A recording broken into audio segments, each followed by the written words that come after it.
You ever notice how a thing like promotions are one of the fastest ways to either build trust and loyalty at your company or kind of blow it up completely? And it's wild because most leaders don't even realize they're doing it wrong.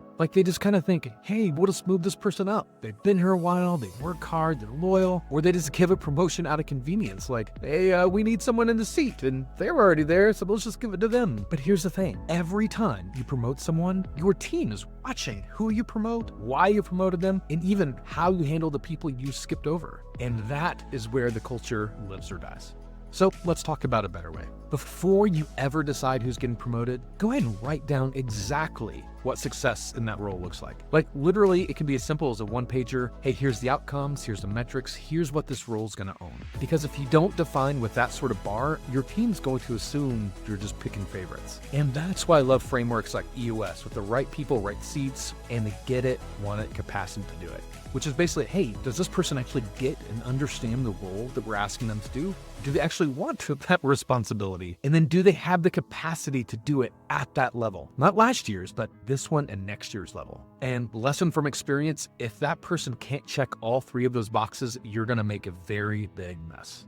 Now, here's something I see way too often. Leaders tend to reward loyalty instead of growth. And then they wonder why their A players leave. Look, tenure is not the same thing as trajectory. So don't just promote based on how long someone's been around. You're gonna promote based on where they're actually headed. So instead of saying, well, she's been with us forever, instead ask, who's learning quickly, who's taking ownership, who's driving results, and who's showing they can carry more weight. That is who earns that seat. Now look, the way you announce a promotion matters just as much as who you choose. Because if the person who didn't get it finds out through the same company email as everyone else, you probably just broken trust. Be kind, be generous, pull those people aside first and say something like, hey, I really value what you bring to the company. We decided to go with other person because specific reason tied to a scorecard. And then say, here's what I see in you. Then list their strengths. And if you want this kind of opportunity next time, let's figure out a development plan that'll help you get there. Now look, they're gonna be disappointed, sure, but at least they're gonna walk away feeling respected. They're gonna know that there's a path forward, not just a glass ceiling.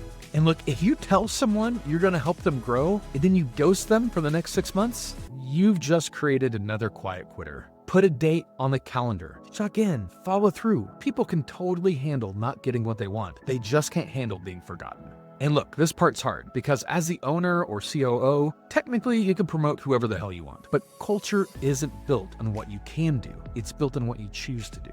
So when you promote someone who's unqualified or you skip out on conversations because they're just awkward, it tells everyone watching that effort doesn't matter, communication doesn't matter, and the system, it's rigged. And that is when you start to lose your best people. It's not because they're dramatic, it's because they're done. Before your next internal promotion, ask yourself these 3 things. 1, have you defined what success actually looks like? 2, are you choosing based on growth or just loyalty? 3, have we honored the people who didn't get the role? If the answer isn't yes to all 3 of those, maybe hit twice before you hit send on a company-wide announcement email. Promotions are a test of leadership maturity, and it's not about who you like, it's about who's ready. And how you handle the people who aren't selected tells your whole company who you really are as a leader. And if you can get that part right, you won't just keep your best people, you're gonna attract a hell of a lot more of them.